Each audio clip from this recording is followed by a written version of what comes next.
Right, number 7. Y equals sine x times cos 3 pi over 4. Most people, when they try this question, get this question wrong. So it's good if you've had a go at it, of course, before you've tried looking at these solutions.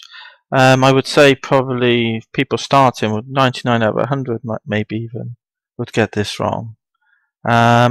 Basically because they don't recognize things as what they truly are. So for example, let me just illustrate that. If I said to you, y equals 3 sine x, we could differentiate that, couldn't we? Because we know 3 is a constant, isn't it? And it's 3 lots off. If I said to you, what about 13 sine x? We'd be happy, wouldn't we, to differentiate that? Yeah, 13 sine will go to 13 cos. What about 113 sine x? That would go to differentiate to 113 cos x, wouldn't it? What if I wrote something different then? What if we wrote pi lots of sine x? Still okay with that? Can you see that pi is 3.14 in your calculator? So 3.14 lots of sine x would differentiate to 3.14 lots of cos x. So can you see what I'm trying to say?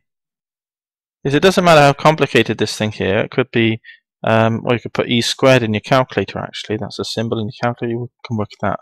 And it works out to be a number, lots of sine x, and that would just differentiate to, you'd have dy dx then is equal to e squared cos x.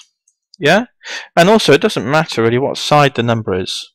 So if we had y equals sine x times 3, it's the same as 3 times sine x. Or 13 sine x times 13 is the same as 13 times sine x. So bearing that thought in mind, then let's go back to the original question, question 7, and let's do it with that thought in mind then. Now the question is, what is cos 3 pi over 4? If you can tap it in your calculator and get a number, then it's a constant. Yeah? It's a scalar multiple. So we can't we? Tap it in your calculator, you get a number. I don't know, 0.7071 with a minus, I think it is. Something like that. So let's bring it over to the other side then. Because you can just 13 times sine is sine times 13. So let's just, it's that many lots of sine x, isn't it?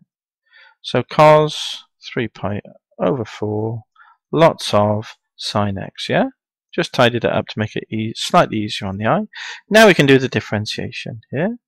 So dy dx then equals that many sine differentiates to that many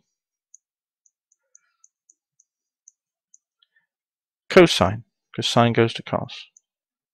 There we go. That's the answer. Now if you wanted to be sure that that was the answer, and you're uncertain whether that was a constant or not, well then just use decimals. Just change that to a decimal. Put the decimal here, put the decimal there. You would still get it marked correct. Correct, of course. But it just doesn't look like a constant. But when you tap it in the calculator, it is. So it doesn't matter how complicated these things, these scalar multiples look. If they're just numbers, then they're nothing to do with this table. It's just so many lots of. Yeah? So most people get that wrong. Well done if you got that question right straight away. But I hope this slightly explained, you know, the rhyme and reason of these sorts of things. All right? Great stuff. Well done. Let's go on to the next one then.